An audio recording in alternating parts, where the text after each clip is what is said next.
नमस्ते। विज्ञान प्रविधि कार्यक्रममा यहाँलाई हार्दिक स्वागत तथा अभिवादन। नेपाल विज्ञान तथा प्रविधि प्रज्ञा प्रतिष्ठान नास्टद्वारा सञ्चालन गरिने यो कार्यक्रम हरेक साताको शनिबार साँझ यसै बेला अर्थात् 5:05 बजे प्रसारण गरिन्छ र यो कार्यक्रमलाई यहाँहरूले सोमबार बिहान 11:30 बजे पुनः हेर्न सक्नुहुन्छ। यो विज्ञान प्रविधि कार्यक्रम हो र यसमा हामी विज्ञान प्रविधिका विभिन्न विधाका सामग्रीहरू प्रसारण गर्ने गर्दछौं। तब लागौं आजको सामग्रीतर्फ।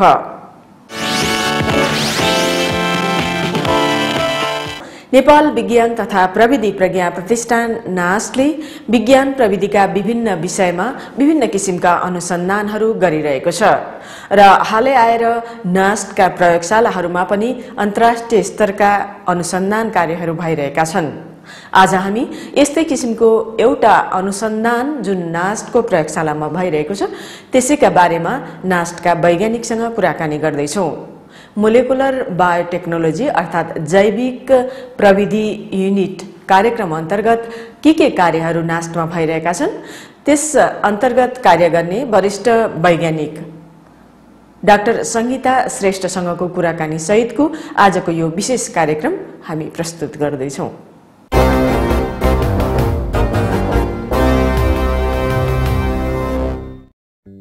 क्षेत्रफलको हिसाबले नेपाल सानो राष्ट्र भए तापनि भौगोलिक विविधतासँगै जैविक विविधताले यो देश विश्वमै धनी राष्ट्रहरू मध्येमा पर्दछ। यहाँको उच्च हिमाली पहाडी र तराई भेगसँगै छरिएर रहेका वनस्पतिहरू, जडीबुटी, जीवजन्तु आदिले नेपाललाई प्राकृतिक रूपमा सम्पन्न बनाइदिएको छ। यसरी नेपालमा पाइने प्राकृतिक रूपमा रहेका स्रोतहरूको अध्ययन, अनुसन्धान, वर्गीकरण, संरक्षण, जैविक विविधताको दीर्घकालीन सदुपयोग हुनु नितान्त आवश्यक छ र मानिसका आधारभूत आवश्यकतासित आबद्ध गर्न विज्ञान प्रविधिका विभिन्न विधाहरू जस्तै बायोटेक्नोलोजी, जैविक प्रविधिले हाल आएर मोडर्न बायोटेक्नोलोजीको रूपमा विशाल रूप लिँदैछ। अब हामीले अहिले नास्टको अहिलेको अवेलेबल जुन इन्फ्रास्ट्रक्चर ह्युमन रिसोर्सेस छ त्यति सीमित हुँदाहुँदै पनि हामीले चाहिँ नि गरेको कामहरू नेपालमै अन्य ठाउँमा नभएको कामहरू र विश्वमा चाहिँ नि अहिले धेरै चाहिँ नि भइरहेका र गर्नुपर्ने कामहरू चाहिँ हामीले सुरुवात गरेका छौँ। जस्तो कि अब डिएनए बारकोडिङ अहिले चाहिँ क्लाइमेट चेन्जको परिप्रेक्ष्यमा चाहिँ नि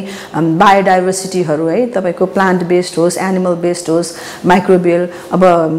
क्लाइमेट चेन्जको इफेक्ट अनुसार चाहिँ उनीहरू बायोडाइभर्सिटीहरू चाहिँ लस हुने, धेरै लस हुने चान्सेसहरू भएको छ हैन। अब वर्ल्डकै बायोडाइभर्सिटी क्यारेक्टराइजेसनमा चाहिँ नि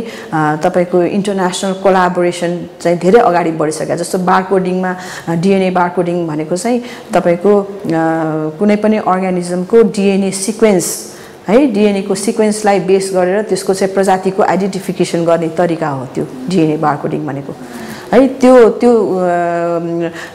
डिएनए सिक्वेन्सेसहरू चाहिँ नि जुनसुकै अर्गानिजमको पनि सर्टेन डिएनए सिक्वेन्सलाई चाहिँ नि हेर्यो भने हामीले यो चाहिँ यो स्पिसिस हो भनेर छुटाउन सक्ने साइन्टिफिक क्यापेबिलिटी डेभलप भइसकेको छ वर्ल्डमा हैन। अनि त्यसको चाहिँ नि अहिले वर्ल्ड वाइड तपाईको चाहिँ नि कोलाबोरेसनले चाहिँ नि ठुल्ठुलो डाटाबेसहरू क्रिएट भइरहेछ। जस्तो कि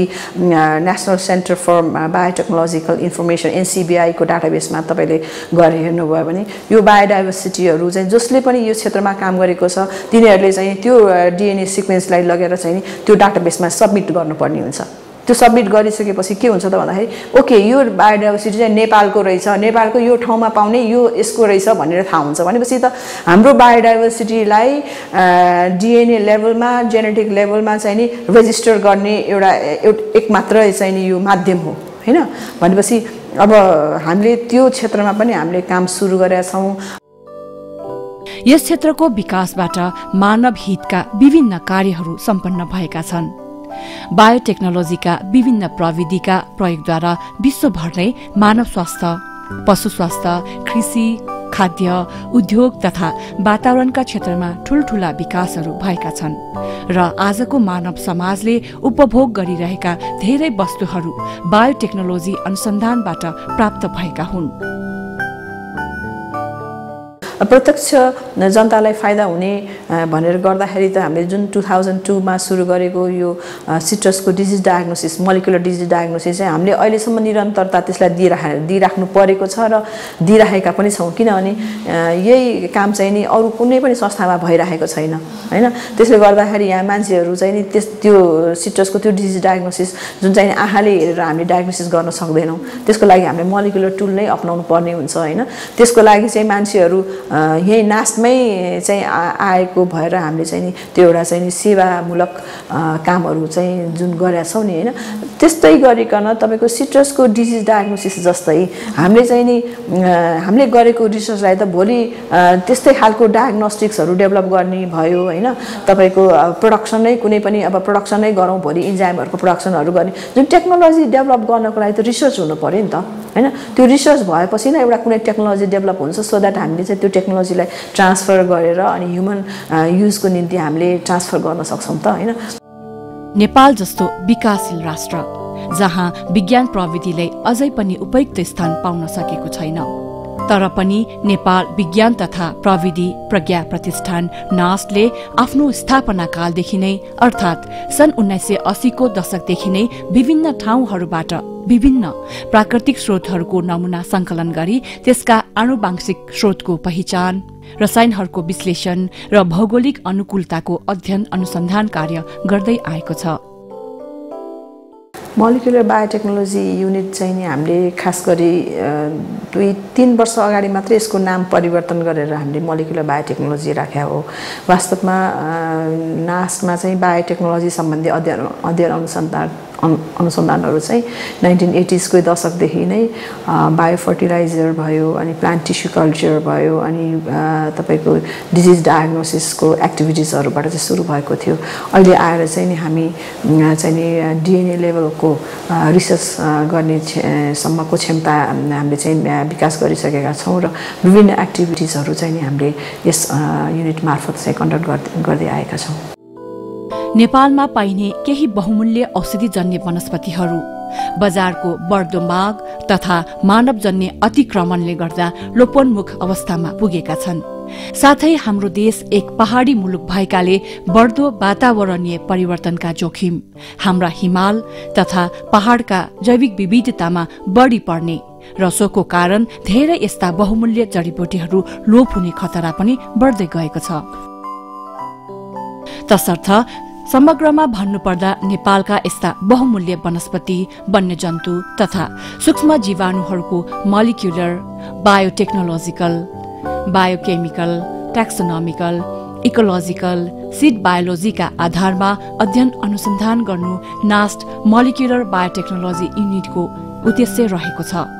नास्ट मोलिकुलर बायोलोजी युनिटले गर्दै आएको राष्ट्रिय महत्त्वका कार्यक्रमहरूमध्ये बहुमूल्य औषधिजन्य वनस्पतिहरूको आनुवांशिक विविधताको अध्ययन गर्नु तथा डीएनए बारकोडिङ गर्नु पनि एक हो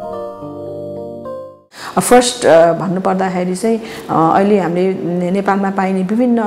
औषधिजन्य वनस्पतिहरूको चाहिँ नि मोलिकुलर क्यारेक्टराइजेसन मोलिकुलर मार्कर प्रविधिहरू युज गरेर डीएनए बेस्ड मोलिकुलर मार्कर प्रविधिहरू युज गरेर त्यसको चाहिँ नि नेपालमा पाउने बहुमूल्य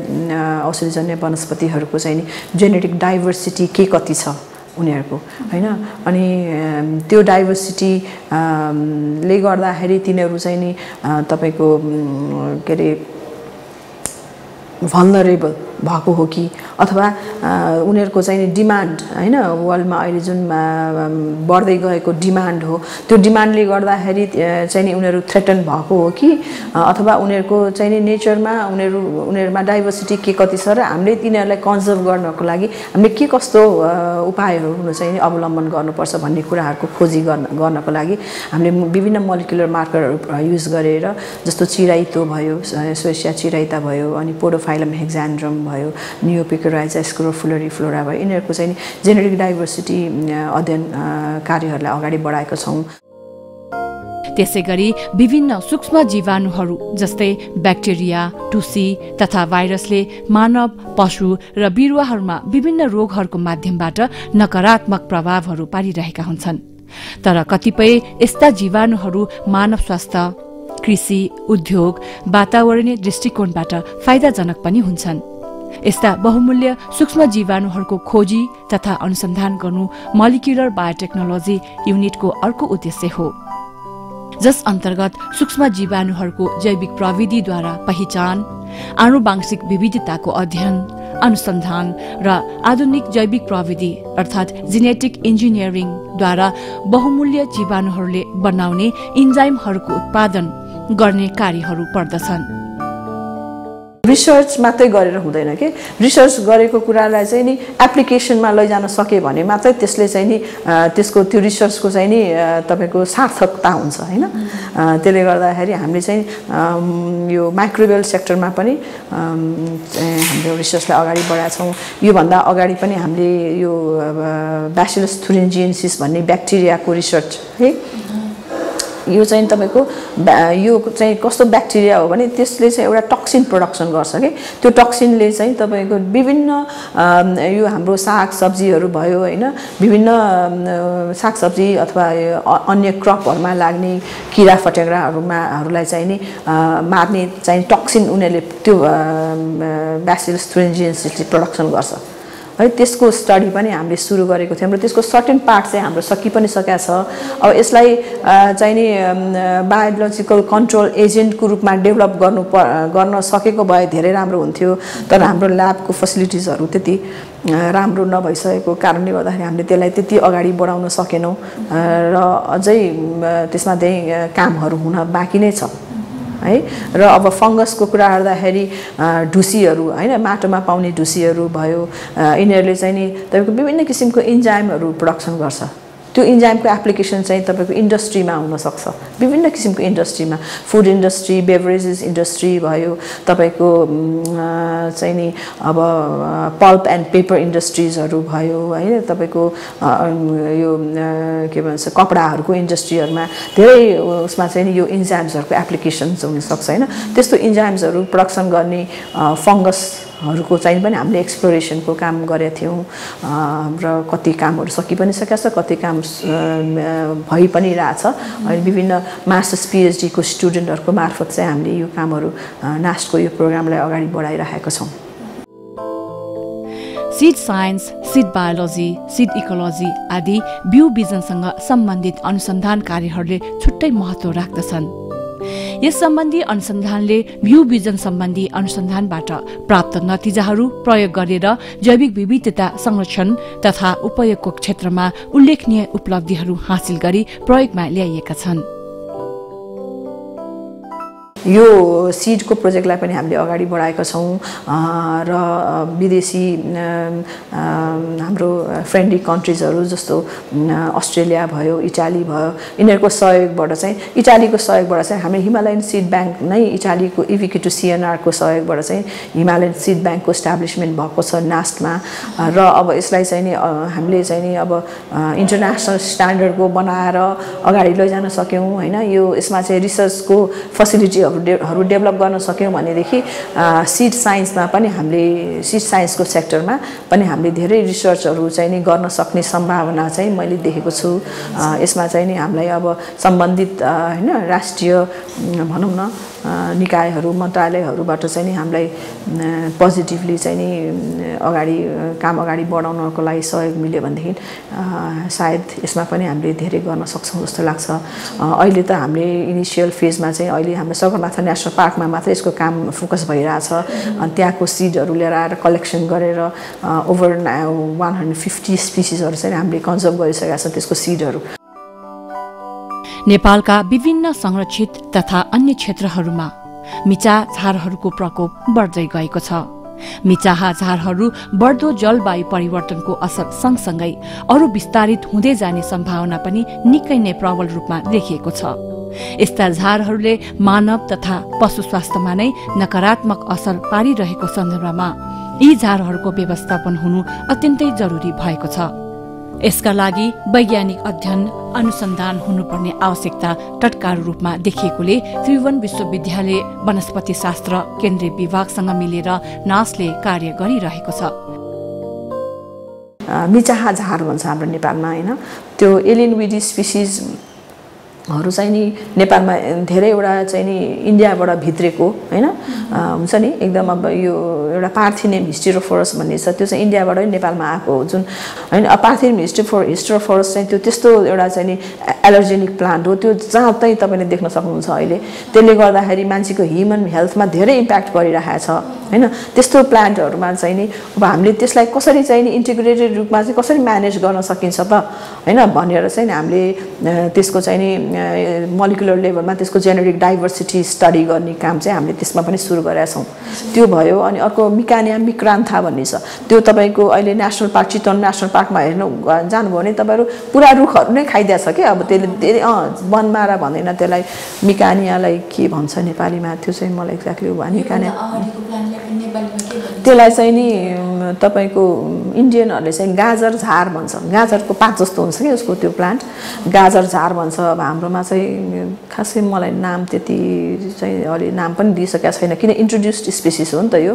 इन्ट्रोड्युस्ड स्पेसिस हो अब त्यस्तो त्यस्तो झारहरूले गर्दाखेरि चाहिँ हाम्रो बायोडाइभर्सिटी लसको साथसाथै ह्युमन र एनिमल बायोडाइभर्सिटी योमा चाहिँ इम्प्याक्ट परेको छ कि त्यस्तोहरूलाई चाहिँ अब इन्टिग्रेटेड त्यसलाई म्यानेजमेन्ट हामीले कसरी गर्ने त भने त सुरुदेखिको रिसर्च गर्नु पर्यो त्यसले गर्दा हामीले अहिले चाहिँ नि यो विडमा चाहिँ नि सेन्ट्रल डिपार्टमेन्ट अफ बटनी को वैज्ञानिकहरुसँग हामीले चाहिँ कोलाबोरेसन गरेर यो चाहिँ नि काम सुरु गरेका छौं यसरी मोलिकुलर बायोटेक्नोलोजी युनिट नास्ट अन्तर्गत विभिन्न कामहरू भए तापनि अझै आशातीत कार्यहरू गर्न नसकेको अवस्था रहेकोले चाहिने भौतिक पूर्वाधार वैज्ञानिकहरूले काम गर्न उपयुक्त वातावरण पाउन सकेको खण्डमा जैविक प्रविधिसँग आबद्ध अन्य विधाहरूमा काम गर्न सकिने विज्ञको भनाइ रहेको छ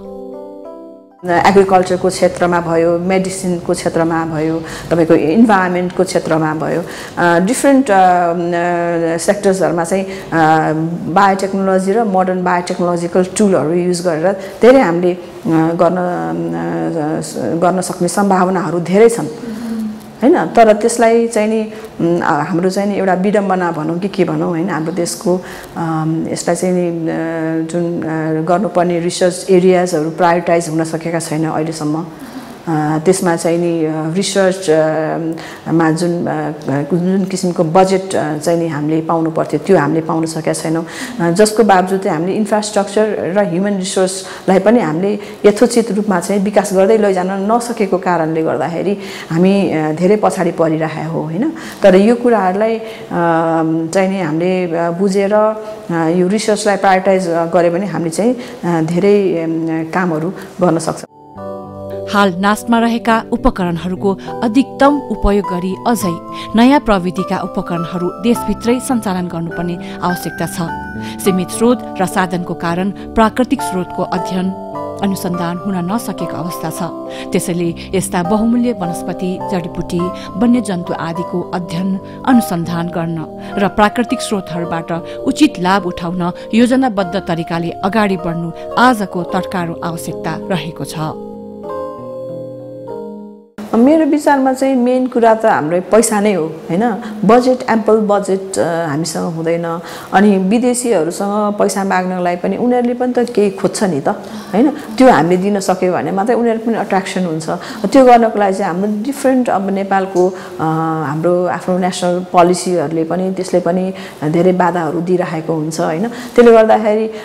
गर्न सकेदेखि त आफूले गर्न सकेको राम्रो हो हैन तर इन्टरनेशनल साइन्टिस्टहरुसँग पनि हामीले काम गर्दाखेरि चाहिँ हाम्रो नास्टको नाम पनि तपाईको हाई इम्प्याक्ट फ्याक्टर जर्नल्सहरुमा आएको चाहिँ मलाई हेर्न मन लाग्छ के त्यो मतलब चाहिँ नास्ट पनि त्यति नै पपुलर होस् इन्टरनेशनल अरिनामा भन्ने चाहिँ मेरो एउटा उद्देश्य त्यो पनि छ त्यसले गर्दाखेरि अब विदेशी वैज्ञानिकहरुसँग मिलेर काम गर्नको लागि हैन अब एउटा चाहिँ नि कन्ड्युसिभ इन्भाइरोन्मेन्ट हाम्रो नेपालमा हुनु पर्यो हामीलाई एम्पल बजेट दिन पर्यो हैन इन्फ्रास्ट्रक्चरहरु डेभलप हुनु पर्यो ह्युमन रिसोर्सहरु डेभलप गर्नको लागि पनि हामीलाई इन्टरनेशनल हेल्पको जरुरत पर्छ हैन किनभने अब इन्टरनेशनल उसमा चाहिँ नि एक्सपोजर हुनको लागि त उनीहरुको हेल्प बिना त किनभने उनीहरु धेरै अगाडि बढिसके हामी चाहिँ धेरै पछाडी छौं हैन भनेपछि त त्यो अलिकति अगाडि त्यो ग्यापलाई फुलफिल गर्नलाई पनि त हामीले इन्टरनेशनल कोलाबोरेसनलाई पनि जरुरत हुन्छ त्यसले गर्दाखेरि मेन कुरा बजेट हैन ह्युमन रिसोर्स र एम्पल तपाईको इन्फ्रास्ट्रक्चर भयो भने हामीले बायोटेक्नोलोजीको धेरैवटा सेक्टरमा चाहिँ हामीले काम गर्न सक्थ्यौं के।